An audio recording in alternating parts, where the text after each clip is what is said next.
Hello and welcome. Let's talk books. I'm Robin Van Auken, and I'm interviewing writers about inspiration, creation, publication, and promotion of their books. Today is December 2nd, 2017, and it's episode number 3. It's also a very special person's birthday today. I want to shout out to my best friend in the world, Janine Goodfellow. My guest today is Alivia Tagliaferri, founder of Ironcutter Creative, a company that creates media that matters. Alivia is an author, a publisher, a producer, and a documentary filmmaker. Today we're talking about her novel, Beyond the Wall, The Journey Home. The book is based upon a series of interviews with Dennis Butts, a Vietnam veteran. Alivia met him at Walter Reed Hospital while she was working on a documentary film. She also conducted intense research into the governmental archives of the Vietnam, Gulf, and Iraq wars. She's read numerous books, essays, and blogs in her search for authentic information. Learn about her struggle to complete her novel in the wake of her father's death. Her book is dedicated to him, Anthony Tagliaferri. You can learn more about Alivia and her book in the show notes at robinvanauken.com. Let's get started.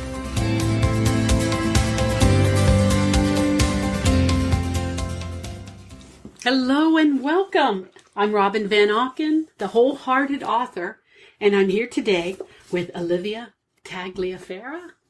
Yes. Oh, great. Well, welcome. Thank you so much for coming today and being a part of our podcast here. Well, thank you for inviting me. I'm honored to be here.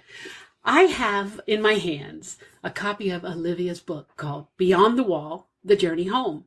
So we're going to talk a little bit about this book, and we're also going to talk about other projects that you're working in because you're a creative. You're not a writer only. You also have this magnificent profession with Ironcutter Media? Ironcutter Creative. Creative. Yeah. Can you tell me about it? Sure. Well, it's a full-service advertising agency, but it started off as just a video production service company. And, you know, as you mentioned, not only am I a writer, I'm a documentary filmmaker. And then that parlayed into, you know, clients and friends asking me, hey, can you do a video for my, you know, it started off with a lot of nonprofit work. And then, you know, more and more corporate, you know, clients came on board and said, you know, we really want to tell the story of our product or our purpose, you know, or even a person. How did you become interested in filmmaking? You know, I've always loved filmmaking. You know, ever since I was a child, I just thought it was fascinating, you know, to make films. And then more so, I was very, you know, engaged with the History Channel. So I loved documentary style films, you know, especially things, you know, that had historical value. Such as Ken Burns. Yeah, I love Ken Burns. I had the pleasure of meeting him several years ago in Washington, D.C. I have a picture of it on Facebook. He's an amazing man. And actually, it was after we were shown a preview of I believe it was the Dust Bowl. I forget what he called that one, but it was about the Dust Bowl. And just the breadth of his knowledge is amazing. You know what I mean? And how he's able to share anecdotes and stories and really just engage audiences, you know, and I'm talking about in the you know, the post show, you know, when he was engaged in, you know, the director's discussion and question and answers. It was just amazing. So, yeah, that was a really neat experience to be able to meet him backstage afterward. Well, I can see where something like that rubbed off on you because I attended a sneak peek at one of your premieres, your videos, the documentary. It's Power of One. It's the Power of One. Mm-hmm, mm-hmm. Power of One. And when that concluded, you actually were up there on the stage for quite a while talking to people, explaining the background of your video and your interviews and everything. And we were so impressed with how passionate and educated you were about your topic. Thank you. So we're looking forward to that documentary. How is that going for you? You know, Robin, that one is start and stop. You know, and sometimes I actually thought it was because of me. You know, it's a difficult topic. It's about suicide prevention. You know, I'm trying to focus on the more uplifting aspect of, you know, people and programs that are really helping prevent suicide in America. But at the same time, it's dealing with a very difficult and very heavy issue, you know, so, one of the beautiful things, and I say this in an almost like a morbid way, not morbid, but, you know, almost like a counterintuitive way, is that it made me confront a lot of things in my own personal life and in my own family, dynamic. When you're really studying an issue such as suicide, it truly, it doesn't go untouched. Not many families, not many people, are untouched by it. So there was a lot, that it brought up for me personally. And then on the professional sense, I don't know if it's because it's a difficult, or kind of like a silent topic that's awkward, or was traditionally taboo, but it's been very difficult on the fundraising side. People do give, but they don't give as much as they would as if it was for a different project, based on my previous experience. So, I've been, producing it and capturing the stories as I can. I've, put in a lot of my own resources to be able to get it to the point where it's at. But at this point, we truly do need, outside support to be able to make it, complete. Your film background led you to be at Walter Reed Hospital. And when was this? About 10 years ago, 15 years ago? It was 2003. So, when I graduated college, I had a history background. That was my major. I moved to DC, and for the first 4 to 5 years that I was there, I was actually in the technology industry.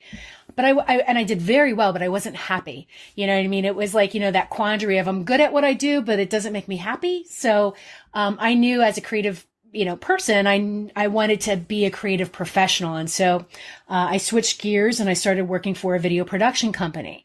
And they originally wanted me to have, my sales hat on and be an account manager, basically going out and getting new accounts and new clients. And so I reached out to a very good friend of mine who I'd worked with at my, my prior company. And, I said, Mark, I know that you're building up your own production company. You've done a lot of work, for the USO. As well as many other companies down and nonprofits in the area at the time, I'm here with a new group and they're really talented. I think that we could really offer you something. Would you give us a shot? And, he said, well, if you can match the price of so-and-so, yeah. And of course, when I went back and told the team, they're like, what? And I said, listen, it's quantity. If we can get in, and show them what we've got, this is going to make sense in the long run. But anyway, so, he said, all right, and came back and we said we could do that. He said, I need you to be at Walter Reed Medical Center next Friday. Told me it was going to be a 3-person ENG crew, this, that, the other thing. Now, Robin, I had no idea what he was talking about, like zero.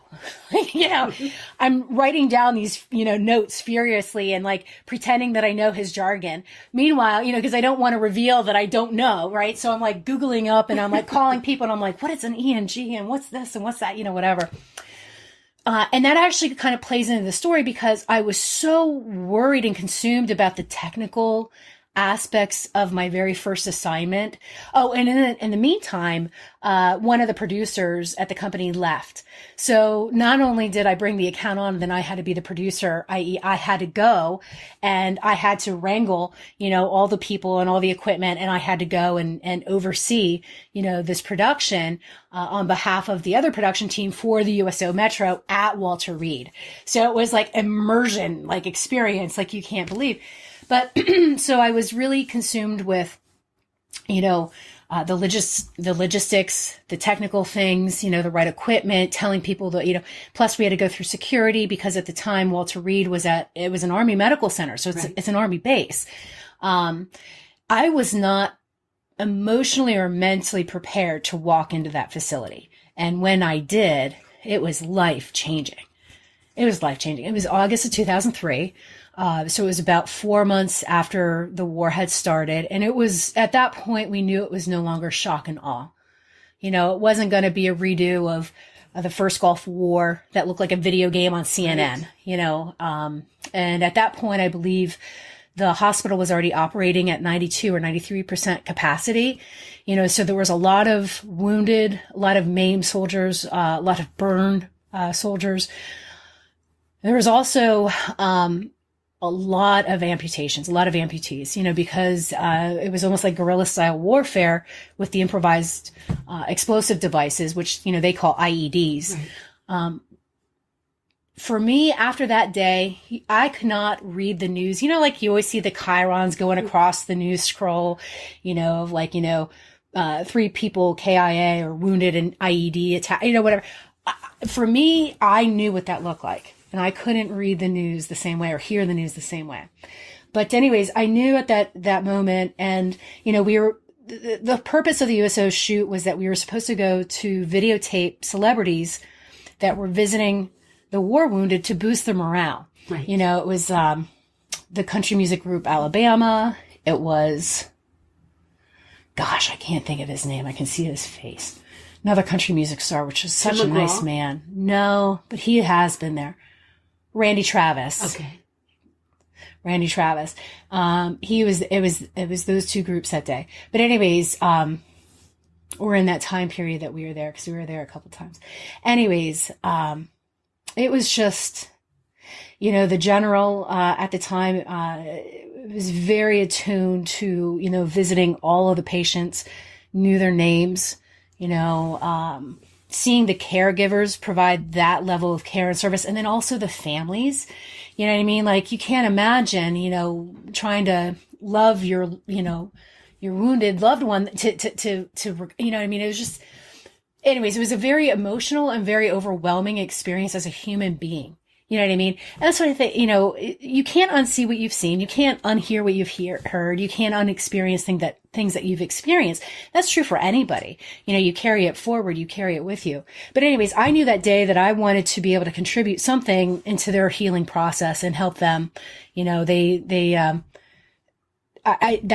was my intention that was set that day, that I was going to look for an opportunity, whatever I could do, at whatever level I could do, to help them heal.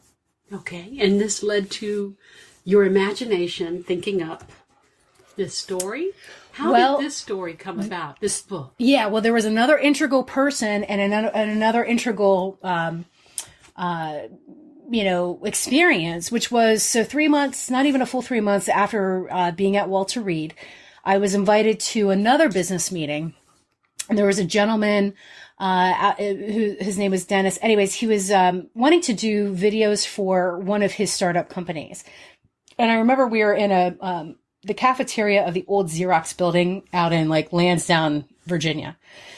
It was really corporate looking. Like everything was gray walls, gray halls, gray desks, gray everything. Even the cafeteria was gray. You're like, oh my God, get me out of here, right? But anyways, we were in this group of, I think it was about 7 or 8 of us, and we were at a round table. So we're back to Dennis. Dennis wanted videos. So he wanted videos for his company. And, we more or less checked out of the conversation. And at that point, everybody was just kind of eating their lunch. But my colleague, who actually was the owner of this production company I worked for, said, to Dennis, all these years I've known you, I had no idea that you were old enough to be in Vietnam, let alone have 3 Purple Hearts. He meant it as a compliment, like, hey, buddy, you look great for your age type of thing, whatever. And this man, you could totally tell he was not ready for the word Vietnam. There was an immediate trigger. There was almost like a contortion on his face, and he just fell silent, and so did everybody else. And he said, it was 1967. I was there for 9 months. I was 19 years old. And in that 9-month period of time, I lost many of my best friends and every former sense of self I ever had. And I'm just like, he just basically lowered the boom. Exactly. There was complete silence at the table. And not only that, like everybody was like completely motionless. And I remember in my mind thinking 9 months, that's the same amount of time it takes, and all of a sudden I could hear myself speaking. I'm like, who's talking? Because I didn't give myself permission to talk, But I said, sir, I have no idea what it was like to be in war. I said, I can't imagine what you must have, experienced. I said, but, I'm struck by the parallel of 9 months. That's the same amount of time it takes a woman to give birth to a child. I said, I can only imagine that's what it felt like being in the womb of war. And he just, swiveled his head to me, and like we locked eyes, and he said, that's exactly what it was like. Except this time I wasn't born with my innocence. I was born without it. And a couple days later, that was a Thursday, and on a Saturday, I received a call. In fact, it's funny because I didn't recognize the number.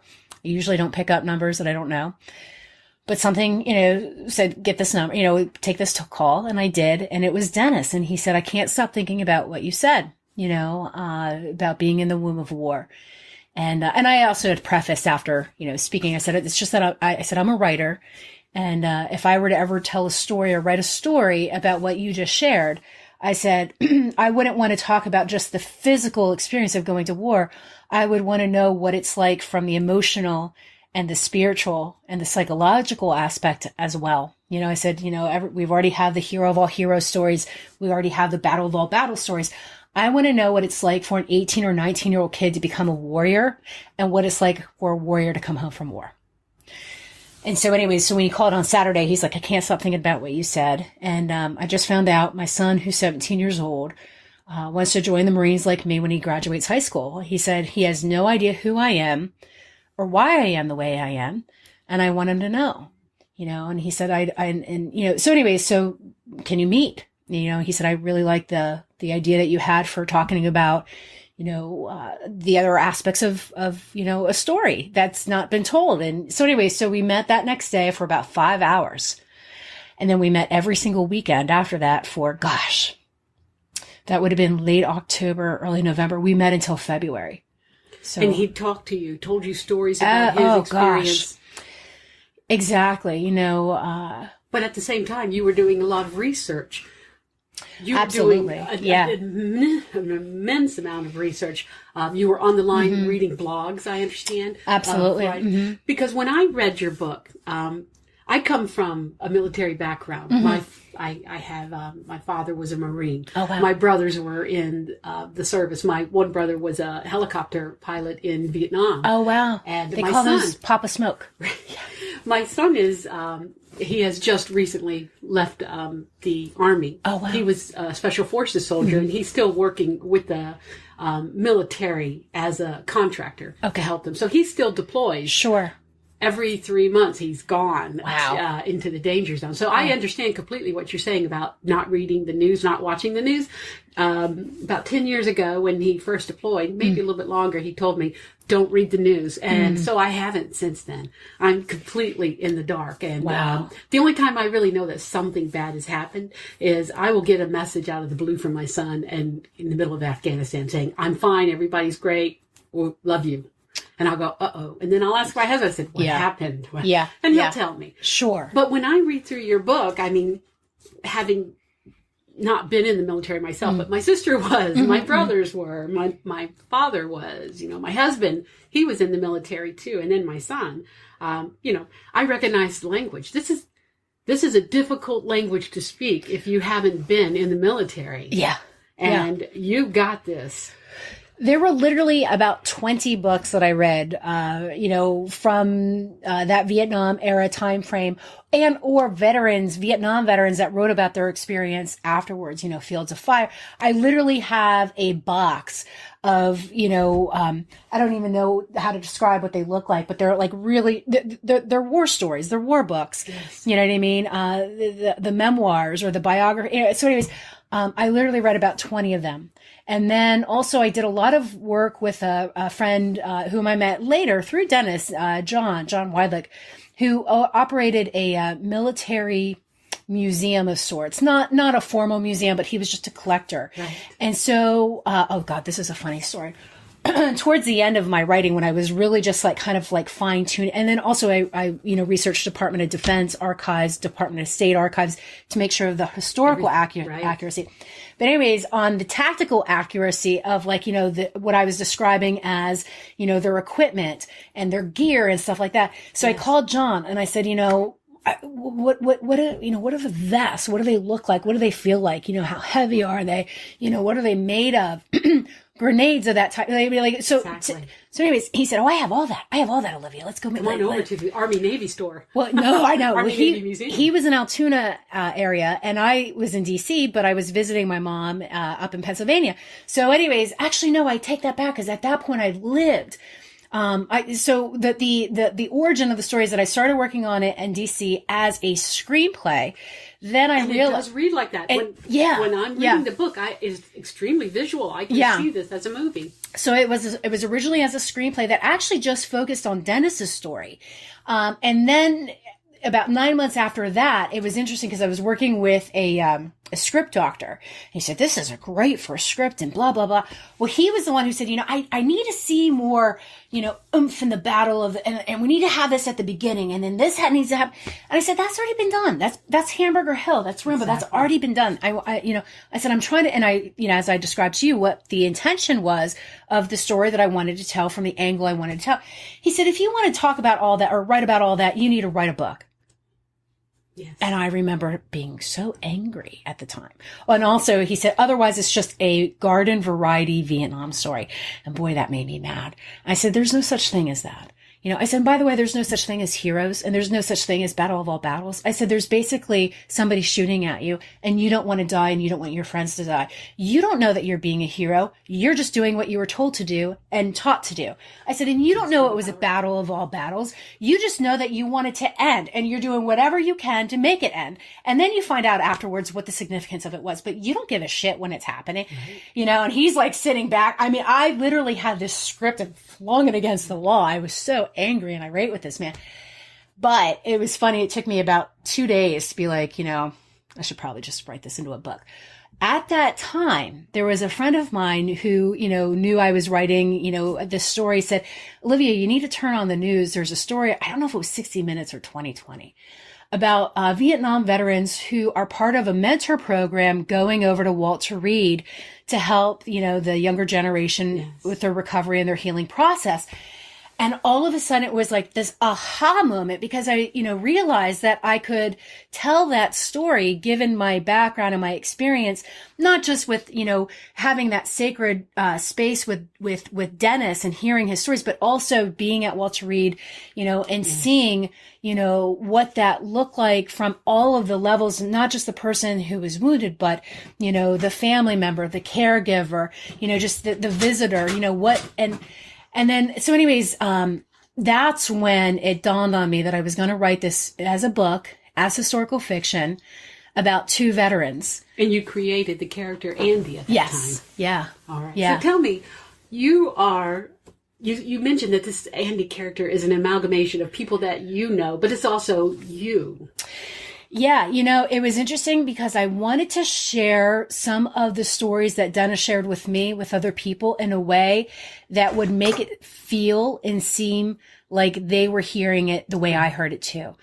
So there was an aspect of me kind of like being that character, hearing his stories, as well as the fact that, to build and flesh out that character, he had to be a person who could intuit pain or could feel empathetically what pain felt like.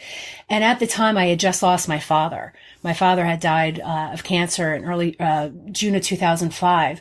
And it was interesting because I had actually started writing the novel or transcribing it from a play into a novel that January.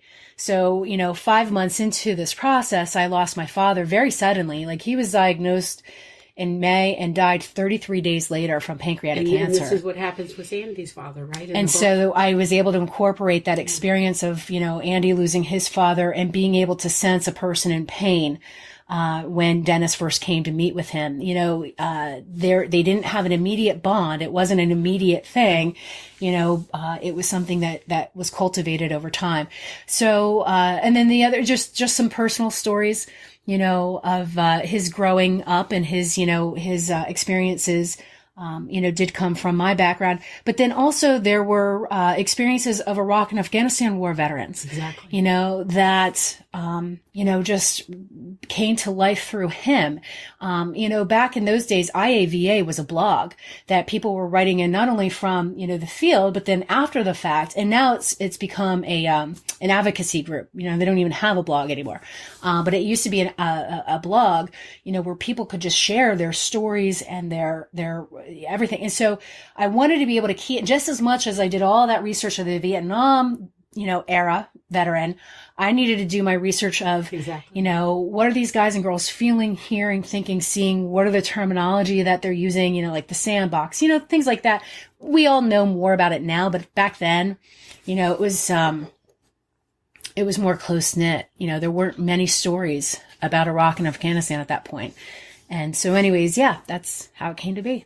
And now I have a copy of your book, but I didn't buy this book. You gave this book away. Can you tell me about that and why you're giving away this book to so many people? Well, they're not, I mean, they are being given, but they're not being given, like, so there's been companies and organizations, that have loved this book so much because there is a definite healing aspect to the book.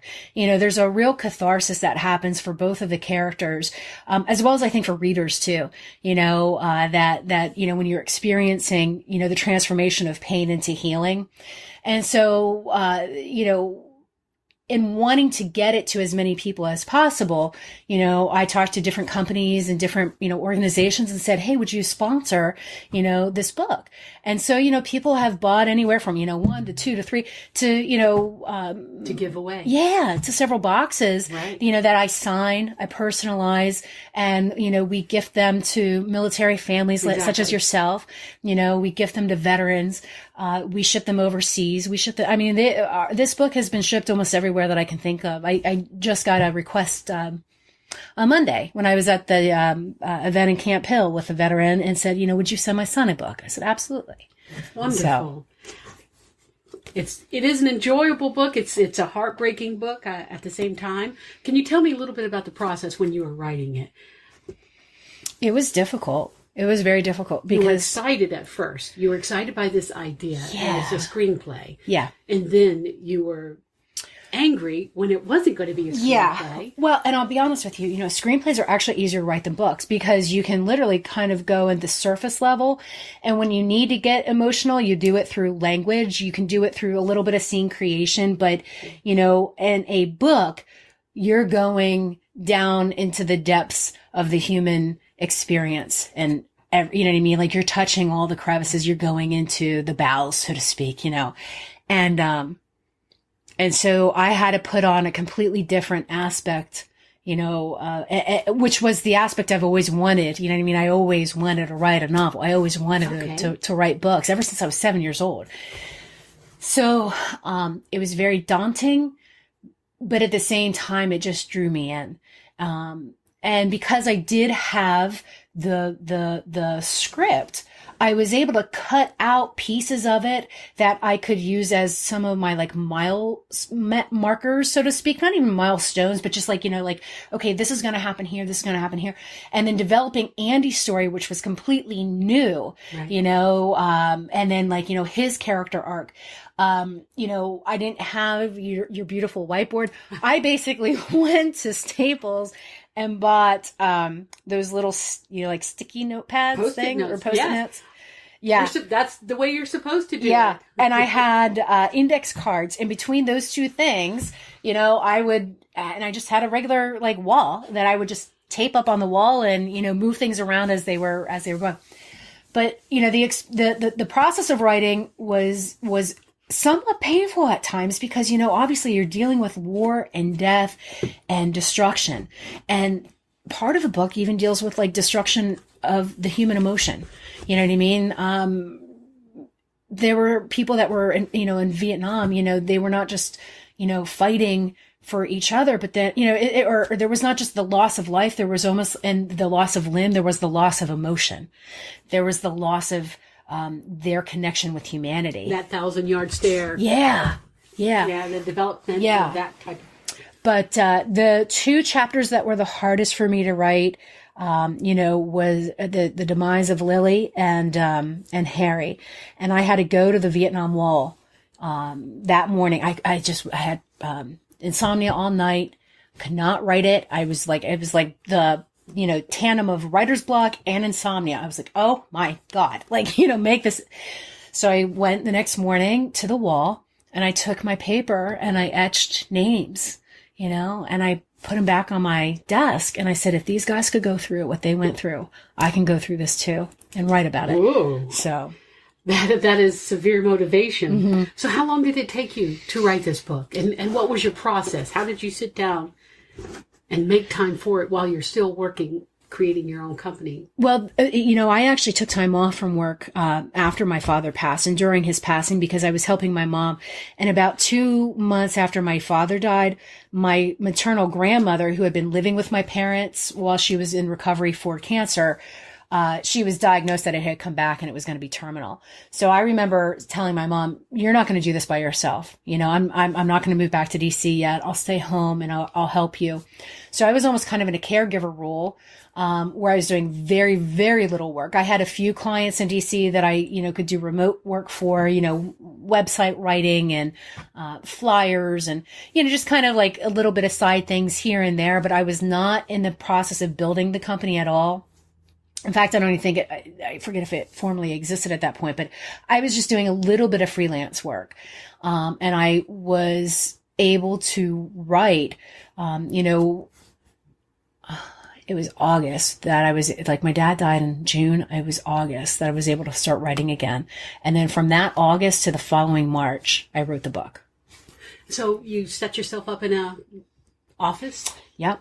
Yeah, it used to be my old room. Went to work every day. Yes. And just sat there and waited for the words to come. And... You know what the key thing was? And I said to my mom, I said, "Mom, I need a separate computer for writing." She said, "What do you mean? You have your laptop?" I said, "No, my laptop has the internet on it." And even then, like the internet can be that siren song, you know, that pulls you out, you know, right, off course and God knows where. But anyways, I needed it to research. You know, like I said, I was heavily researching, you know, the historical aspects of not only the Vietnam War, but also the Iraq War. So, you know, they weren't archived yet. That wasn't archived yet, but the Vietnam era things were archived. You know, so I was deep in the bowels of the government's, you know, archives, like, you know, figuring out where this and that, the other thing were. And, you know, the mindset of what the politicians were that were making the decisions about what was going on in Vietnam at that time. And, you know, that was very, very interesting. And, but anyways, so I had a whole separate computer. It was like an old school, like a beast, like, you know what I mean? Like a dinosaur of a computer. It didn't have anything on it except for Word. That was it. And that's all I needed. Mm-hmm. And so that's what I wrote the book about. That and some discipline. Yeah. Now, what year was this published? 2007. So about 10 years ago. And it was published by your company. So I set up a company. You know, I'll be quite honest with you, Robin, that was a misstep. There was a company in the South that wanted to publish this book, and I wish I would have let them. At the time, I thought, boy, you know, royalty, that's not a very good royalty. That's not very much money. This took me, all told, you know, between writing the script and then the research and then the book, it was almost 3 years, 2.5, almost 3 years. Sure. Yeah. So anyway, so, you know, I just thought, well, I can do that. You know, you did. You invested in yourself with this book. Now, why do you think that you should have let another publisher, a small publisher in the South? Yeah, I wish I would have. And I'll tell you why, because being the publisher took away from time being the author. And I didn't have the time to write more or to write more books. You know, being the publisher made me go into sales and marketing mode. Right. And also then I was in the building phase of bringing other authors' books on. So it didn't look like it was just like a self, you know, vanity style press. It was a real, what did I call it? I forget. I was like, it's not a vanity press. It's a sanity press, you know, but I was really also, motivated to publish works of social value, you know, things that were, you know, difficult to discuss or just had a lot of meaning that could really help a lot of people. And so I had at one point 9 different titles. They just didn't do well, you know what I mean? But I also was very young and I didn't quite know how to market books at that time. I didn't. Mm-hmm. And then also I would never, even though I worked very, very, very hard, I think there was always a part of me that wanted to save a little portion of myself for the writing. You know what I mean? Like, so like some people like are all in. They're like, okay, this is my idea. I'm all in. I was 99.9% in, but there was a part of me that was like, I don't know if I want to be all in because I want to be writing. I want to be the writer. I want to be the author. Right. So there was a conflict, you know, when I became the publisher, that it took away from me being the author. Okay. So I've been both. I've worked with traditional publishers and I've been an independent publisher, of my own novels. And, you know, from my experience, yes, it's very nice to have somebody else take care of the layout, somebody else take care of the production of the book and putting the book in bookstores. But, and this is my famous quote, the first publisher we worked with, Penn State University Press, wonderful editor, he told me, Robin, a book has a shelf life of a tomato. Wow. The Shelf Life of a Tomato. Now, your book, printed in 2009. Here Yeah. it is almost 9 years later. 8 Yeah. years, get ready to be Yeah. 9. Does this look like a tomato to you? No. Well, and Who kept it fresh? This is the second edition, too. Exactly. Yeah. So, but and I don't know if it's because of the book or the production itself. I think, sadly, it's because this is an evergreen issue. We're still at war. Yes, we are. We're still at war. But it's also because of the energy that you put into your book. Thank you. Nobody is going to take as good a care of your book as you are. Nobody's going to look at it and keep it fresh. Except for you. So, I mean, I know it's a tough road. I'm enduring it myself. I mean, I said, behind me on the wall is a whiteboard with the plot of a book that I have been ignoring for like 2 or 3 years. Yeah. So what are you working on right now that is keeping you in the ignore phase? Yeah. Is there a book that you want to write? Oh, yeah. And the main character's name is George. And George has been screaming at me for a long, long time saying, why aren't you writing me? And to be honest with you, though, I did pick George back up. It's a book called The 10K Campaign.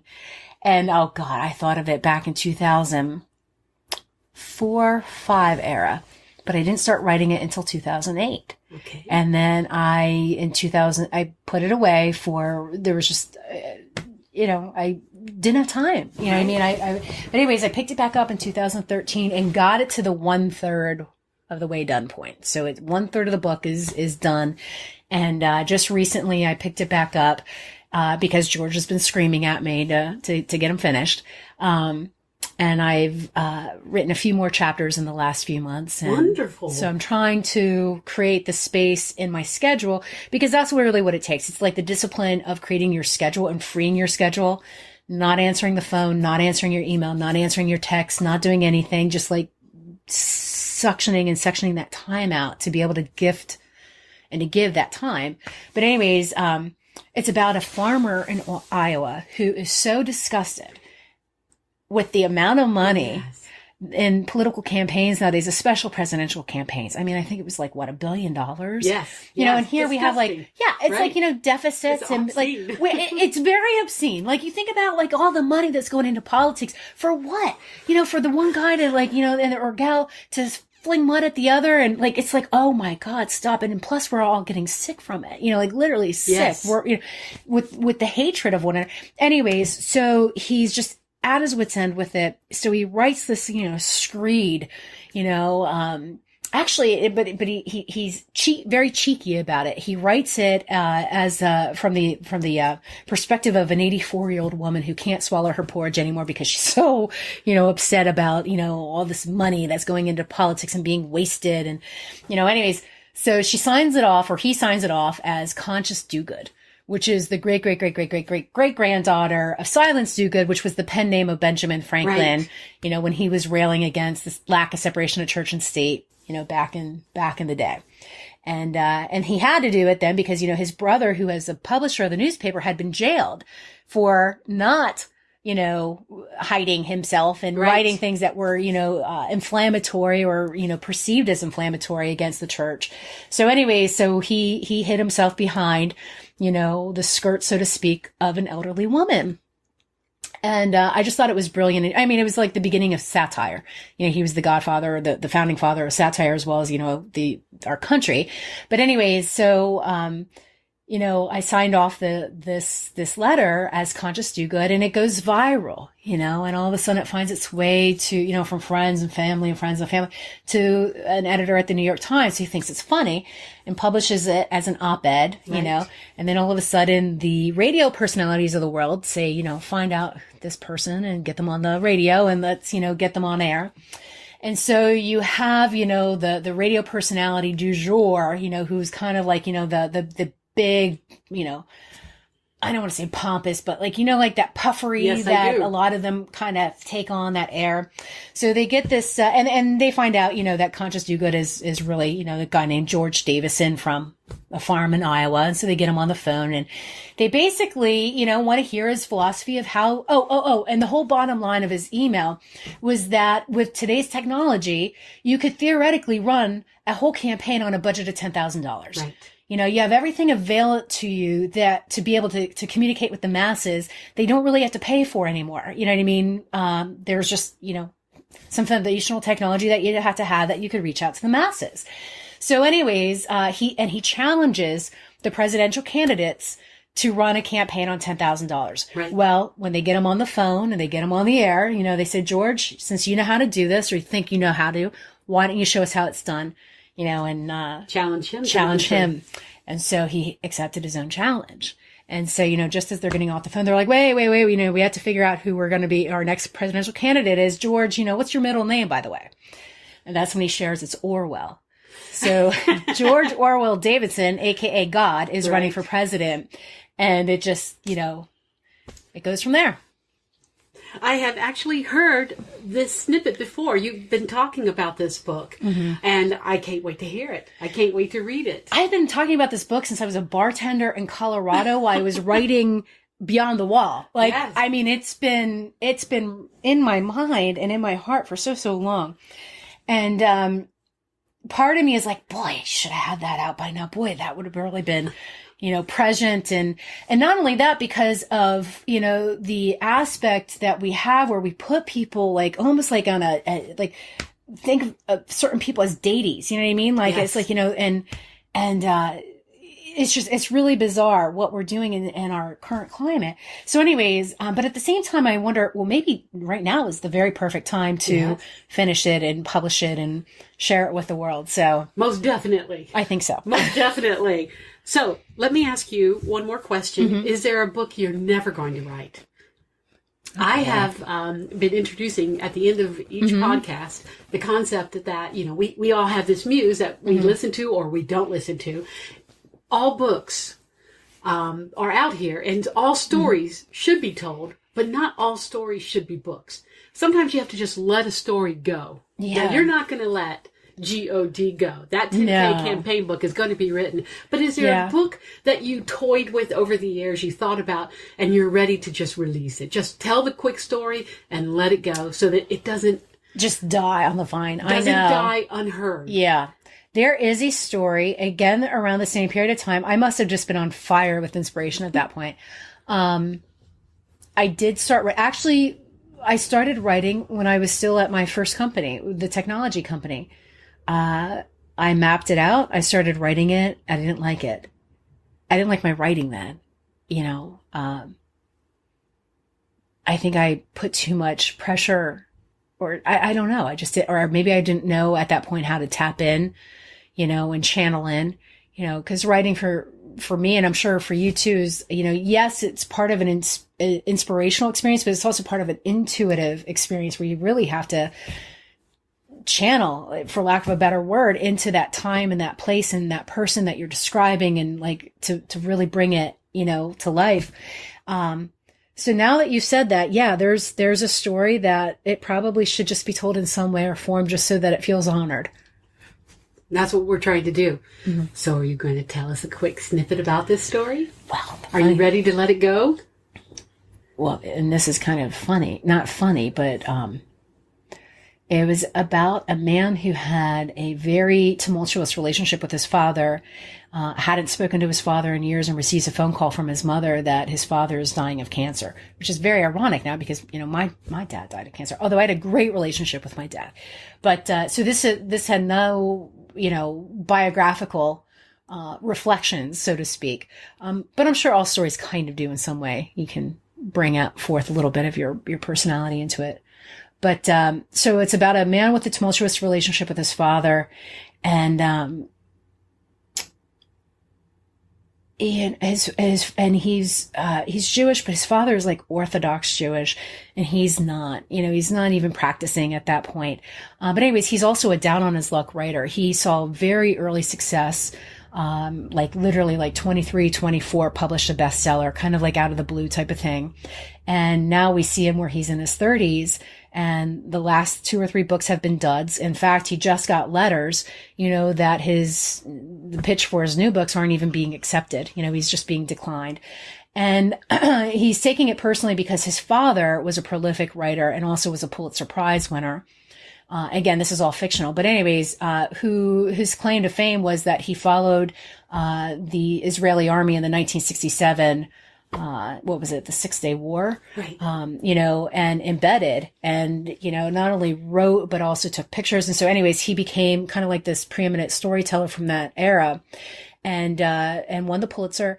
But anyway, so they always thought, Sonny was riding on the coattails of his dad. And that was basically the only way that he, had the early acclaim. And ever since then, he was trying to prove himself in his own right and just seemed to fail. And so there was a lot of intensity in their relationship and in their dynamic. And so we see them at the point where there's trying to have some sort of a reconnection, at the bequest of the mother who's, trying to repair the relationship before the father dies. And so it's their walk through,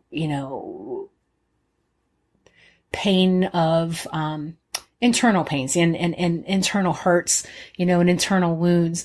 And also then, this gentleman is dating a woman who's from Syria, and, the father is not happy about that and is not accepting of that. And so anyway, so there's just a lot of dynamic issues, that they work through.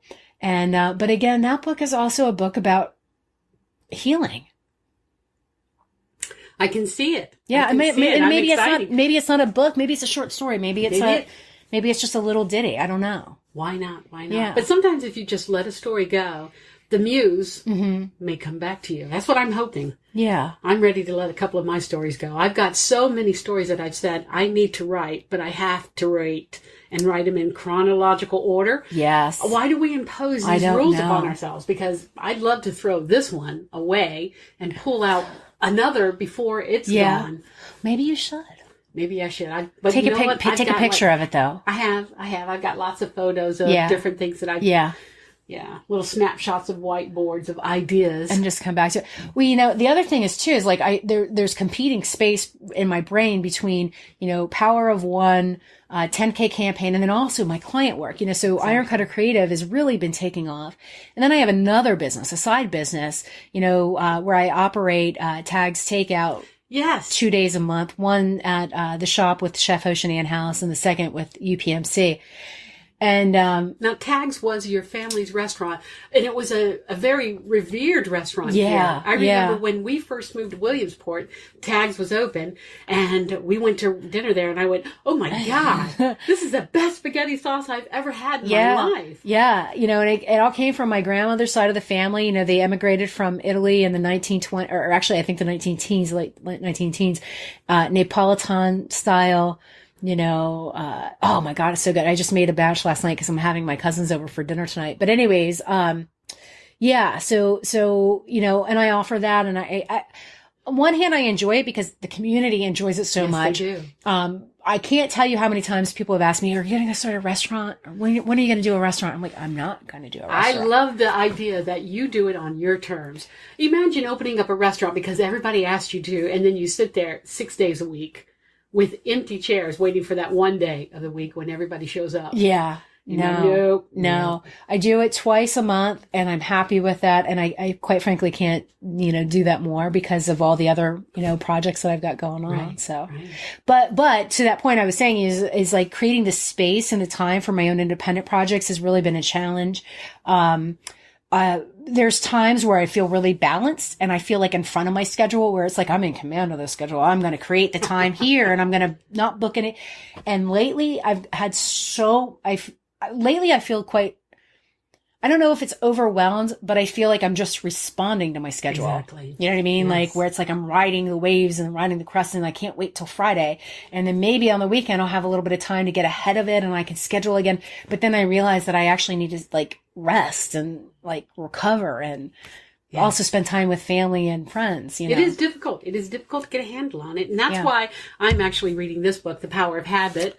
When you first came in, you mentioned that you love that book because I too am responding. I am tired of being a reactionary. How do you get a handle? And I'm looking at different habits that I have to try to to create a new habit that will let me spend more time writing. Yes. Instead of avoiding writing. Exactly. Or procrastinating. You know what I mean? Yeah. Because I have turned procrastination into a habit. I did too. And it was a bad habit. And for me, it was the internet, reading the news on the internet. Tiny house videos on the internet. That's where I'm at right now. Yeah, tiny house I know it's so funny because my husband and I just bought a house in Florida that we're looking to move into eventually.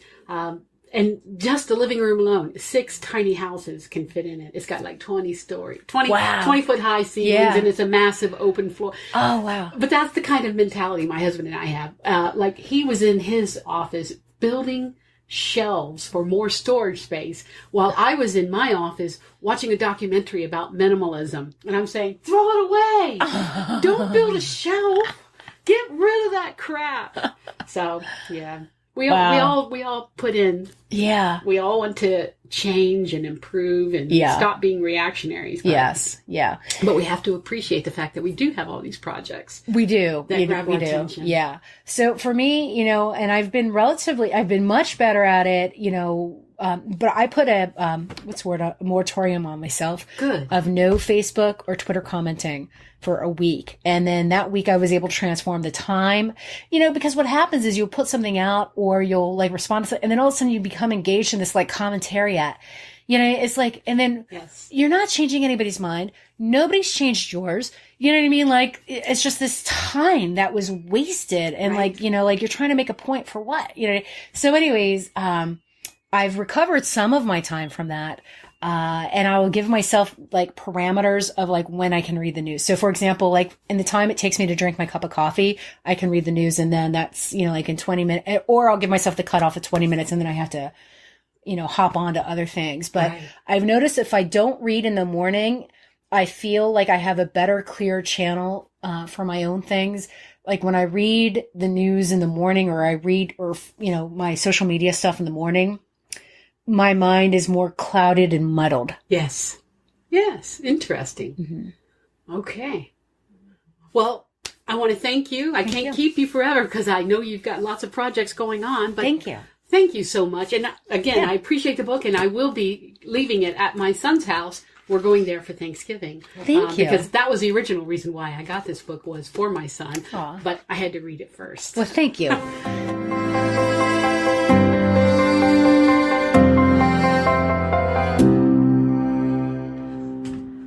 I hope you enjoyed my interview with Alivia Tagliaferri and learning about her creative projects that matter.